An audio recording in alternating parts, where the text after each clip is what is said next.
Noche de lunes 3 de febrero y estamos de regreso en Directo MX. Gracias por continuar en nuestra sintonía, por acompañarnos en los comentarios que estamos compartiendo con ustedes. Están Irán Espinosa de los Monteros, Manuel Baeza, Mario Muñoz y Jonás, servidor suyo.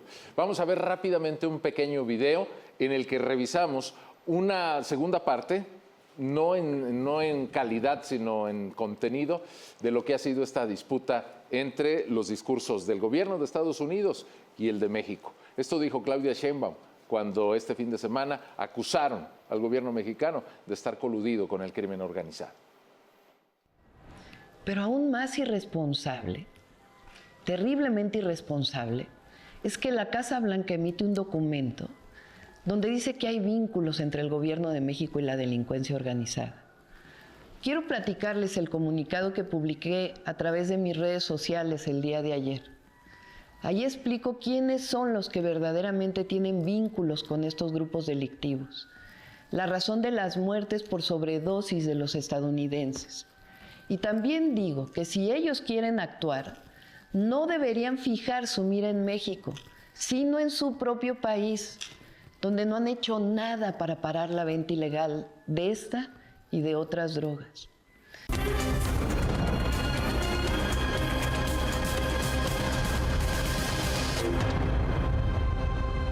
Bueno, pues ahí está parte del discurso, ustedes lo pueden ver, está en las redes sociales de la presidenta por escrito y en video.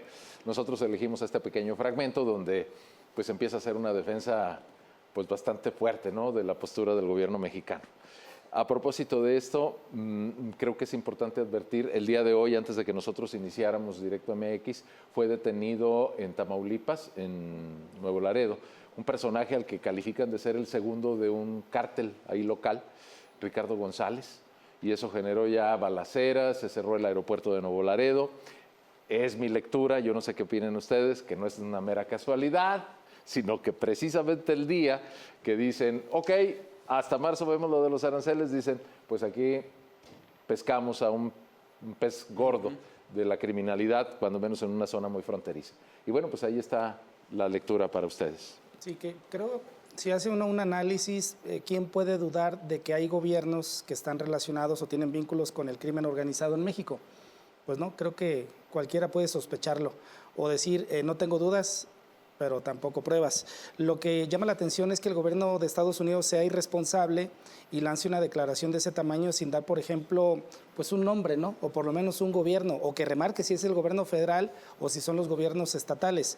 Evidentemente, lo mejor que podría hacer México en este contexto de desconfianza hacia las autoridades mexicanas por su vinculación en muchos estados con el crimen organizado es, yo creo que sería muy positivo la cabeza, entre comillas, de Rocha Moya, porque sinceramente, seguramente, o no sé, yo creo que es un hecho de que para el gobierno de Estados Unidos, este gobernador de Sinaloa tiene mucho que ver con lo que está detonando de desprestigio hacia México. Entonces, yo no sé cuánto tiempo le quede, no sé si Morena mantenga a este personaje tan detestable o si la misma presidenta lo sostenga durante todo su sexenio, pero creo que le haría mucho bien. Lo que llama la atención es si será suficiente el despliegue de la Guardia Nacional en la frontera norte para contener el tráfico de fentanilo de México a Estados Unidos y el tráfico de armas de Estados Unidos a México. Solo hay que remarcar que el tema de las armas, que sí es algo muy preocupante por la manera en que se están asesinando en México, que por más que digan que sí hubo una tendencia a la baja en el acumulado sexenal, hay más muertos o asesinatos en el sexenio pasado. La pregunta es cómo le van a hacer para contener 200,000 armas que ingresan de manera ilegal a México o el acumulado en México de más de 15 millones de armas ilegales. Las cifras lo dicen contundentemente de que hay un contubernio entre las autoridades de los dos países con el crimen organizado y por eso vemos este trasiego de drogas de México a Estados Unidos y al revés de armamento de Estados Unidos a México. Es que se convierte, perdónenme, en un negocio realmente millonario y que sí sostiene economías. Yo me atrevería a decir que no solamente de pequeños condados allá en Estados Unidos o pequeñas poblaciones o rancherías en México. Pienso que el crimen organizado ha logrado, ampliar sus fuerzas, sus bases, más allá solo de la droga. La droga se convierte en uno de los tantos negocios que tienen los grupos del crimen organizado, a mi juicio, y también de acuerdo a lo que se ha observado. Coincido en que es una declaración, bueno, información, digamos, irresponsable, sobre todo porque no especifican a quiénes se refieren. Me parece que el calificativo va directamente hacia Claudia Sheinbaum, ¿no? O sea, bueno, o al gobierno que encabeza Claudia Sheinbaum cuando hablan de que el gobierno de México está coludido con el crimen organizado. A ver, tampoco es novedad que el gobierno de Estados Unidos venga y diga algo así sobre México.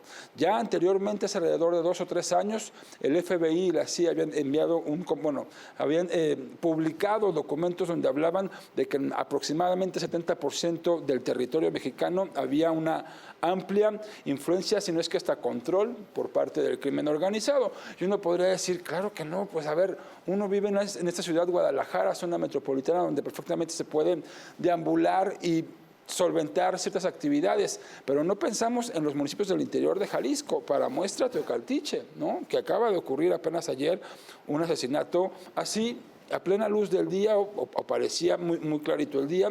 Una camioneta le impide pasar a una patrulla, bajan empistolados, disparan contra quienes van dentro de la patrulla, matan a una policía, y eso, la lectura es en represalia a lo ocurrido hace un par de semanas, con todos los operativos, mejor dicho, hace un par de semanas otra emboscada, y luego vienen los operativos donde encuentran hasta un centro de monitoreo, de vigilancia, con cámaras perfectamente colocadas en diferentes puntos de ese municipio, y como ha ocurrido en otros puntos del estado, y eso es Jalisco.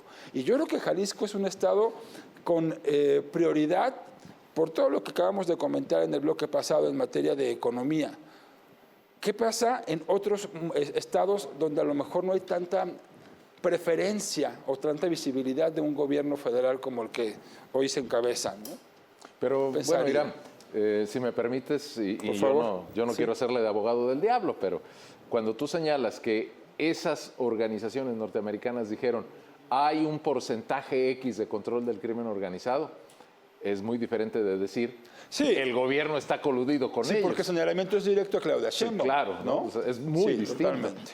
Ahora, si me permites, insisto, no quiero tapar el sol con un dedo, pero recién este fin de semana se logró de manera normal, después de siglos de tradición, que hubiera pues más de 1 millón de personas en la zona de San Juan de los Lagos, circulando libremente por las carreteras, caminando, haciendo pues toda su actividad sin que nadie ni nada los molestara. Es decir, seguimos conviviendo con esa normalidad, mientras que algunos criminales, por más que sean muchos, solo algunos, siguen interrumpiendo la vida cotidiana. Ahí sí me parece que es cuando el gobierno de Estados Unidos, de manera muy tramposa y convenenciera, dice, no, pues es que ustedes ya tienen un narcogobierno y nada más así lo lanzan al aire. A esto que acabas de mencionar, yo me atrevería a decir que esa convivencia normal que logramos los ciudadanos, la logramos también a partir de la convivencia con el crimen organizado, ¿eh? No, pues nadie tiene ganas de luchar con ellos. No, pero me refiero a la normalizamos incluso en nuestras convivencias, o de pronto... Te iba a decir, ¿a qué te refieres? Me refiero... Sabemos que están. ¿Sabemos que están? Sí, claro. A ver, faltarán pruebas, por supuesto, ¿no? Pero es un factor económico ¿ves también. cómo han ido creciendo zonas específicas? Y tú dices, ¿con qué capital? ¿Quién compra ese tipo de inmuebles, no? Sí, pero departamentos que se venden en dólares. Al final de cuentas es una tolerancia de los dos gobiernos, ¿eh? No sé si recuerdan que en la pasada administración, cuando arrancaba, Crescencio Sandoval dio o publicó videos de cómo era la importación de armas de Estados Unidos a México, y daba cuenta de túneles, de cómo en tráileres o en todo tipo de vehículos llegaban las armas. Entonces, claro que saben con inteligencia cómo está el trasiego de drogas o armamento hacia los dos países. Sí, claro. Aquí la cosa es muy simple, señores, pues no lo quieren combatir, hay una tolerancia y una negligencia, y por eso estamos como estamos. Después de la guerra que arrancó Felipe Calderón contra el crimen organizado, estamos como el perro que se quiere morder la cola, y todavía no se la muerde. Bueno, yo lo que iba a comentar es, hubo hoy una llamada telefónica entre Claudia Sheinbaum y Donald Trump.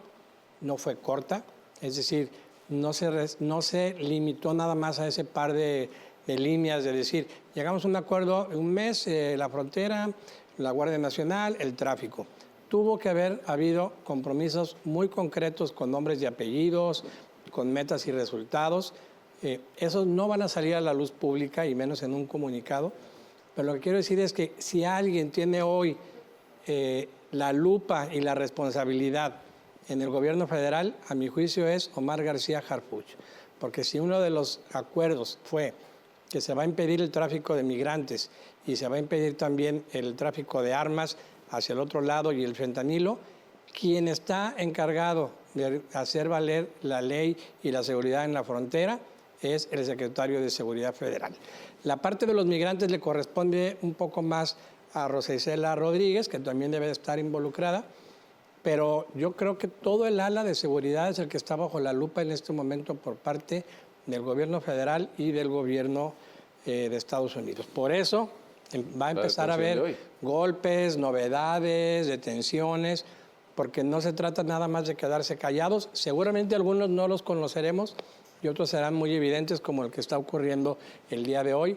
Pero insisto, gran parte de la responsabilidad hoy es sobre Omar García Harfuch y seguramente dentro de un mes se le trasladará a Marcelo Ebrard en la parte económica. Sí, efectivamente, en marzo empezarán a revisar parte de las negociaciones del TEMEC. No sé si coinciden. Bueno, hay que preguntarle al ejército qué opinan de esta situación, ¿eh?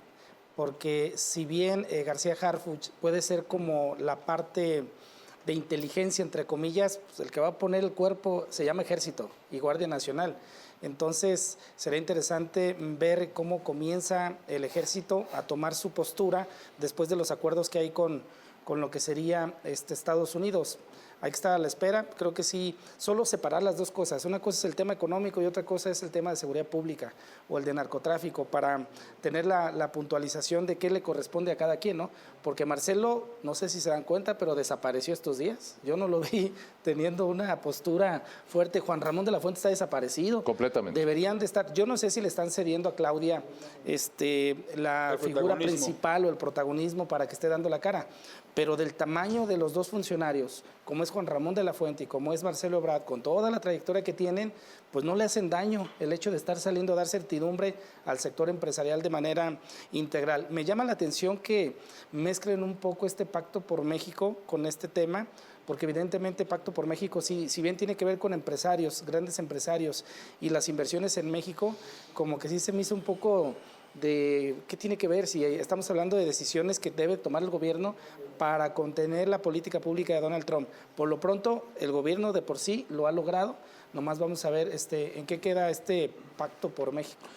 Bueno, si tiene fortuna, y ojalá que sí, Mario, porque es muy difícil, pues eso implica inversiones multimillonarias también extranjeras. Sí. Pero para que eso se logre, pues el país necesita hacer un escenario que le garantice al inversionista una recuperación, porque nadie invierte para donar. Todos los empresarios quieren obtener una ganancia económica. México tiene que garantizar seguridad jurídica, seguridad pública, sí. Tiene que garantizar un escenario de negocios y eso es lo que está en el filo de la balanza. Y ahora un punto importante. La pregunta ayer era ¿cuántos empresarios mexicanos se irían a Estados Unidos para evitar el pago de aranceles? Y creo que eso sí es un buen tema, que no debemos de olvidarlos. Yo no creo, insisto, no creo que en marzo se apliquen un alza a los aranceles, pero hay que ver quiénes están dispuestos a migrar. Yo creo que dependerá de los niveles de popularidad de Donald Trump, si eso ocurre o no. Me parece que ese es el juego que se está jugando. Y que no los va a aguantar, es insostenible que mantenga la popularidad que tiene, por lo menos con este tipo de embates de un día sí y un día no, a temas tan importantes.